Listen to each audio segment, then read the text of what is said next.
Bismillahirrahmanirrahim. Assalamualaikum warahmatullahi wabarakatuh. Jumpa lagi dengan saya di channel RCM dari Tumbuh Farm.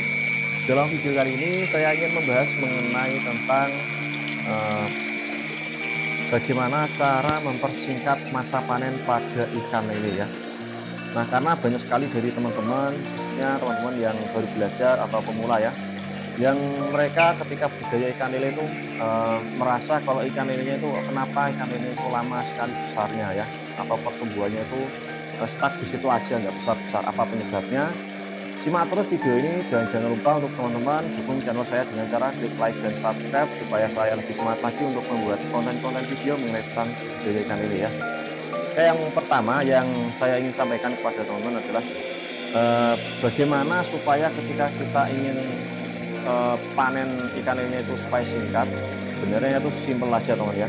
Kalau teman-teman mau belajar ya, mau istilahnya apa ya, bertanya ya mengenai tentang bagaimana cara yang tepat untuk ikan lele atau budidaya ikan lele ya, pasti teman-teman akan bisa ya.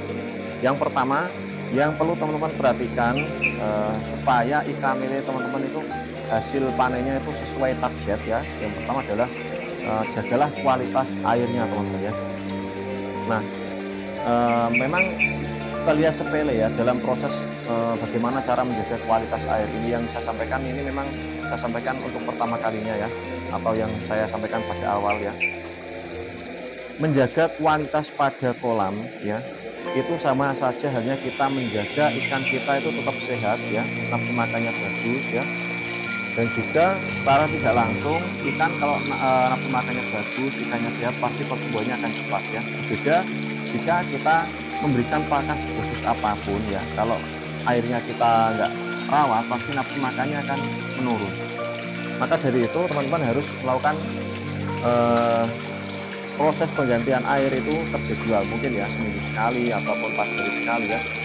Bagusnya itu setiap hari kita kurangi kurang lebih sekitar 10% ya dari jumlah air normal ataupun 5% yang bertujuan membuang amonia yang masih di dasar kolam ya. Nah, seperti dalam video ini, kalau ikan sehat itu biasanya ketika kita kasih pakan itu responnya bagus sekali teman-teman, seperti dalam video ya. Nah, ketika kita memberikan pakan, ikan langsung responnya mantap sekali ya. Proses pemberian pakan ya. Nah, berbeda kalau ikan kurang sehat, nafsu makannya kurang bagus, kualitas airnya mungkin sudah menurun ya, pasti ikannya akan makannya akan malas ya, dan bahkan akan menggantung ikannya ya. Lalu yang kedua teman ya, yang mempengaruhi kenapa ikan lele teman-teman itu pertumbuhannya itu lama adalah cara proses dalam pemberian pakannya itu biasanya kurang tepat, ataupun biasanya teman-teman memberikan pakan alternatif ya. Jadi untuk teman-teman ini saya sampaikan, kalau teman-teman ingin tujuannya ingin usaha ya untuk budidaya ikan lele, berikanlah pakan yang dengan kadar protein yang mungkin sesuai untuk ikan tersebut. Jangan memberikan pakan yang tidak sesuai. Contoh ya, memberikan mungkin dikasih pakan nasi sisa ya, ataupun roti, sosis ya, sosis reject ataupun dan lain sebagainya yang mungkin tidak sesuai untuk ikan tersebut. Pakan alternatif jika kita tidak tahu penanganannya itu hanya akan merusak kualitas air dan kualitas ikan kita teman ya. Jadi teman harus imbangi juga. Kalau memang mau memakai pakan alternatif, pelajari dulu ya pakan alternatif jenis ini itu apa risikonya dan bagaimana cara penanganannya ya. Jadi untuk teman-teman lebih bagus kalau teman-teman ingin masa panennya itu sesuai target, lebih baik kita menggunakan pakan alternatif yang memang sudah banyak sekali dipakai oleh teman-teman petani ya. Misal contoh ya, mungkin ikan-ikan muca ya, ataupun ikan sungai yang harganya murah ya mungkin ya, ataupun teman-teman bisa menggunakan usus ayam ya, mungkin dari limbah-limbah pasar ya, ataupun pakan yang dengan protein yang tinggi intinya ya. Atau lebih bagus lagi teman-teman menggunakan full pellet ya, tapi tentunya dengan pakan full pellet teman-teman akan dibebankan dengan harganya yang mungkin terlampau tinggi ya, dan juga hasil untungnya yang sangat minim ya. Ada untungnya tapi minim teman ya. Nah, yang ketiga, untuk teman-teman, kenapa kok dari teman-teman itu banyak sekali yang mungkin ikan lelenya itu kok hasil panennya itu molor, tidak sesuai target ya. Itu biasanya disebabkan karena pemilihan bibit yang kurang bagus ya. Untuk teman-teman, kalau misal ya ingin panen usia 2 bulan, teman-teman harus juga memperhitungkan ukuran bibit yang harus teman-teman tebar. Misal contoh ya, untuk hasil panen 2 bulan ya, atau 2 bulan setengah, teman-teman tebar di ukuran 57 ya. Kalau teman-teman tebar di ukuran 46, hasil panennya itu 2 bulan setengah sampai 3 bulan. Nah, seterusnya seperti itu ya. Semakin kecil semakin lama, semakin besar semakin cepat ya. Jadi untuk teman-teman, selain dari ukuran bibit yang kita tebar itu harus kita ketahui kapan ukuran segini itu kapan panennya ya. Itu sangat penting sekali. Selain dari itu adalah pemilihan bibit yang bagus ya.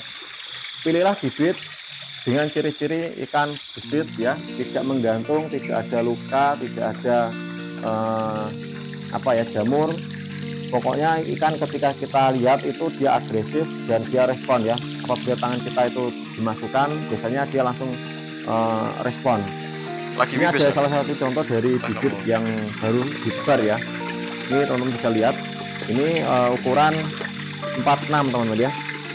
Nah, kalau teman perhatikan, kalau bibit sehat biasanya kalau kita kasih pakan sedikit aja dia langsung respon ya. Tapi terkadang ada juga penyakit yang memang nafsu makannya tetap bagus, tapi dia setiap harinya itu pasti ada kematian ya. Jadi teman-teman harus jeli dalam memilih bibit ya, karena sangat berpengaruh terhadap hasil panen teman-teman nanti ya. Nah, yang keempat, untuk teman-teman ketika budidaya ikan lele supaya hasil panennya itu sesuai target ya, hal yang harus teman-teman perhatikan adalah jadwal dalam pemberian pakan. Nah, karena dari banyaknya teman-teman dari petani khususnya yang baru belajar, biasanya ketika teman-teman memberikan pakan itu awal-awal itu memang rajin sekali, mungkin sehari mungkin bisa 10 kali ataupun lebih ya.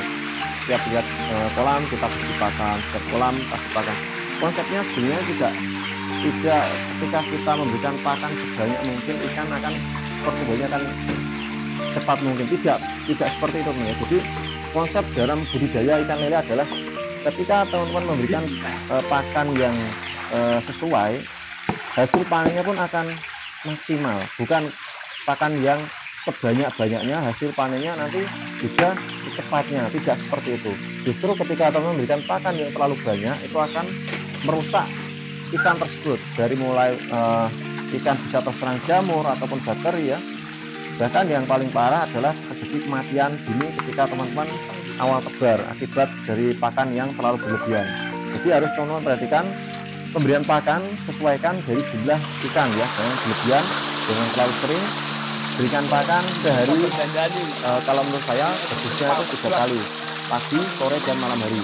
Pagi jam 8, sore jam 4, jam 5, malam hari jam 9 atau jam 10 ya. Itu yang saya rekomendasikan untuk teman-teman ya. Dicontoh silakan, tidak dicontoh tidak masalah ya.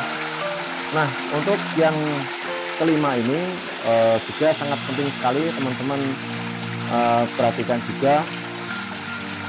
Ketika teman-teman budidaya ikan lele, lakukan pemantauan pada ikan lele tersebut teman ya, dengan bertujuan supaya kita bisa menganalisa ikan kita itu sehat ataupun ada gejala sakit. Nah, seperti dalam video ini ada beberapa ikan yang mati. Nah, sebelum kita memberikan pakan, kita memang harus meneliti terlebih dahulu ikan tersebut mati itu karena dimakan oleh temannya atau karena sakit. Kalau karena sakit, kita pemberian pakannya kita kurangi jumlahnya, kita lakukan penanganan pertama dengan mengobati ikan. Apabila perlu penggantian air, kita lakukan proses penggantian air. Jadi seperti itu teman-teman. Jadi jangan sampai kita melakukan kesalahan kecil dan berdampak besar, berdampak pada kerugian yang besar pada budidaya kita ya.